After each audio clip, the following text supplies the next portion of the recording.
الصلاۃ والسلام علی ملا نبی بعد اعوذ باللہ من الشیطان الرجیم بسم اللہ الرحمن الرحیم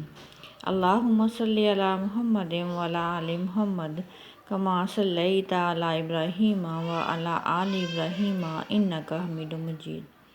اللہم بارک علی محمد وعلی آل محمد کما بارکت علی ابراہیم وعلی آل ابراہیم انک حمید مجید۔ ہمارے جو پیارے دنیا سے چلے جاتے ہیں، ہمارے والدین، ان کی یاد میں ہم روتے ہیں اور ان کی یاد میں ہم تڑپتے ہیں، لیکن جانے والے واپس نہیں آتے۔ اللہ تعالیٰ نے جانے والے کے لیے مغفرت کی دعا کرنے کا حکم دیا ہے، اولاد کو حکم دیا ہے کہ وہ اپنے والدین کی مغفرت کے لیے دعا کرے۔ نیز یہ کہ ہم جو دعا کرتے ہیں وہ جانے والے تک پہنچتی ہے اور اللہ تعالیٰ ان کو اجر عظیم دیتے ہیں۔ اگر اولاد نیک ہو، صالح ہو اور اپنے والدین کی مغفرت کے لیے دعا کرے تو بلا شبہ اللہ تعالیٰ والدین کے درجات جنت میں بلند فرما دیتے ہیں۔ آج ہم یہ دیکھیں گے کہ والدین کو اصالہ ثواب کیسے کیا جا سکتا ہے، نیز یہ کہ جو والد دنیا سے چلے گئے ہیں یا والدہ دنیا سے چلی گئی ہیں تو ان کے اصالہ ثواب کے لیے بچے کیا کر سکتے ہیں اور کیسے قرآن پاک پڑھیں اور کیسے وہ نماز میں اللہ تعالیٰ سے دعا کریں، آج ہم یہ جاننے کی کوشش کریں گے۔ سب سے پہلے ہم یہ دیکھیں گے کہ اصالہ ثواب سے کیا مراد ہے، اور جو ہم نوافل پڑھتے ہیں یا ہم دعا کرتے ہیں تو وہ کس طرح سے اس کا اجر والدین کو جاتا ہے۔ جو شخص بھی دنیا میں آیا ہے وہ اپنے اعمال بھی ساتھ لے کر جاتا ہے، اچھے ہوں یا برے ہوں، اور آخرت میں اس کی سزا یا جزا کا فیصلہ اسی بنیاد پر ہونا ہے۔ لیکن کچھ اعمال ایسے ہوتے ہیں جو وہ اپنی زندگی میں کر جاتا ہے اور یہ اعمال اس کے لیے نفع یا نقصان کا باعث بنتے ہیں، اس کی بخشش یا مغفرت کا ذریعہ بنتے ہیں۔ لیکن کچھ اعمال ایسے ہوتے ہیں جو اس کے پسماندگان اس کی طرف سے انجام دے سکتے ہیں،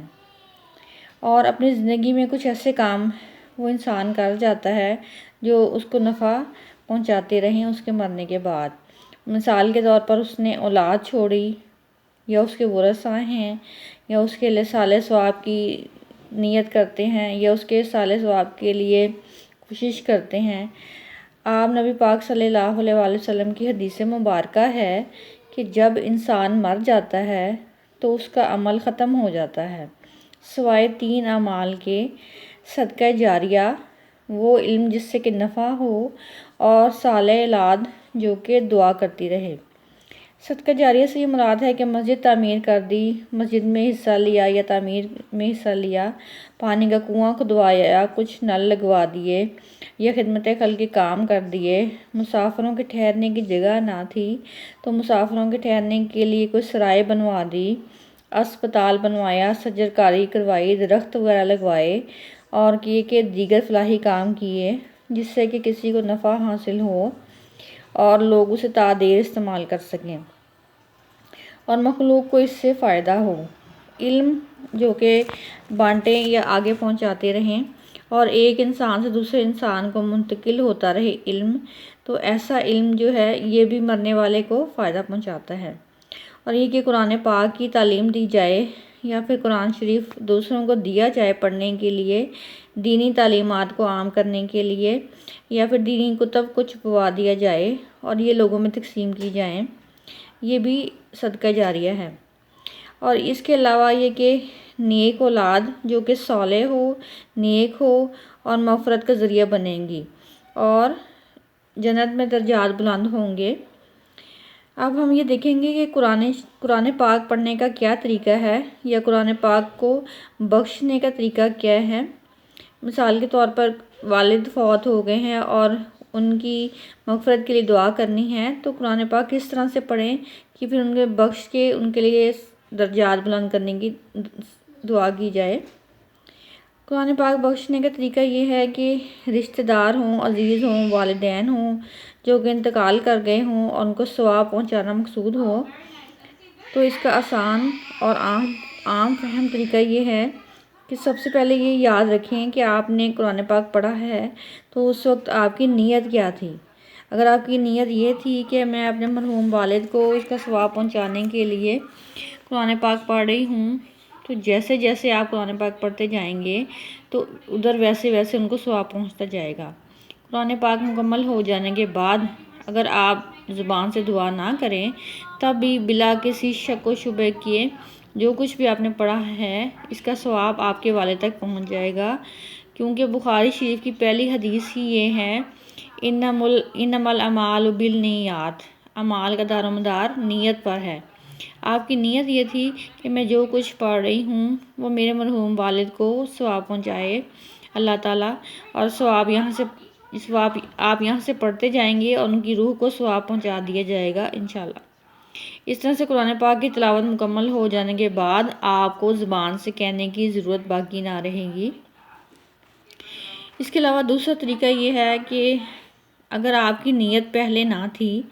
آپ نے قرآن پاک مکمل ہو جائے، اس کے بعد آپ دل سے ارادہ کریں، دل میں یہ نیت کریں کہ میں نے جتنا بھی قرآن پاک پڑھا ہے اس کا ثواب میں اپنے والد کی روح کو بخشتی ہوں، تو تب بھی بغیر کسی شک و شبہ کے پورا قرآن پاک یا جتنا بھی آپ نے پڑھا ہے اس کا ثواب ان کی روح تک پہنچ جائے گا انشاءاللہ۔ تیسرا طریقہ یہ ہے کہ اگر زبان سے کہنا چاہیں، ہاتھ اٹھا کر دعا مانگنا چاہیں، تو سب سے پہلے تو اللہ تعالیٰ کی حمد و ثنا کریں، یعنی سورہ فاتحہ پڑھ لیں، پھر درود شریف پڑھیں، اس کے بعد دعا کریں کہ اے اللہ، جو کچھ میں نے قرآن پاک پڑھا ہے اس کا ثواب آپ نبی پاک صلی اللہ علیہ وآلہ وسلم کی بارگاہ میں تحفتاً پیش کرتی ہوں، اس کو قبول فرمائیے۔ اس کے بعد کہیں کہ اس کا ثواب آپ نبی پاک صلی اللہ علیہ وآلہ وسلم کے صدقے سے آل صحابہ کرام پر پہنچانا چاہتی ہوں۔ اس کے بعد آپ یہ کہیں کہ نبی پاک صلی اللہ علیہ وآلہ وسلم کی شفاعت سے اس قرآن پاک پڑھنے کا ثواب میں اپنے مرحوم والد کو پہنچاتی ہوں، درجات بلند فرما، جنت میں میرے والد کے درجات بلند فرما، قبر کو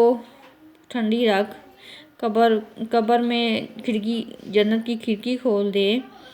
اور یہ کہ جنت الفردوس میں اعلیٰ مقام عطا فرما۔ یہ پڑھ کر دعا مکمل کریں۔ یہ طریقہ ہے قرآن پاک بخشنے کا کہ آپ نے کسی سے کچھ نہیں کہنا، بس اپنے دل میں ارادہ کرنا ہے اور دعا کرنی ہے، اور یہ کہ دل میں نیت کرنی ہے اپنے والد کو ثواب پہنچانے کی۔ چنانچہ آج ہم نے یہ دیکھا کہ ہر انسان کو ہی دنیا سے جانا ہے، یہ دنیا ایک عارضی ٹھکانہ ہے اور یہاں پر انسان وقتی طور پر آیا ہے، لیکن انسان کا اصل مقام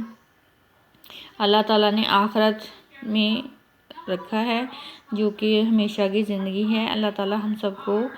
اپنے اعمال درست کرنے کی اور اپنے مرحومین کو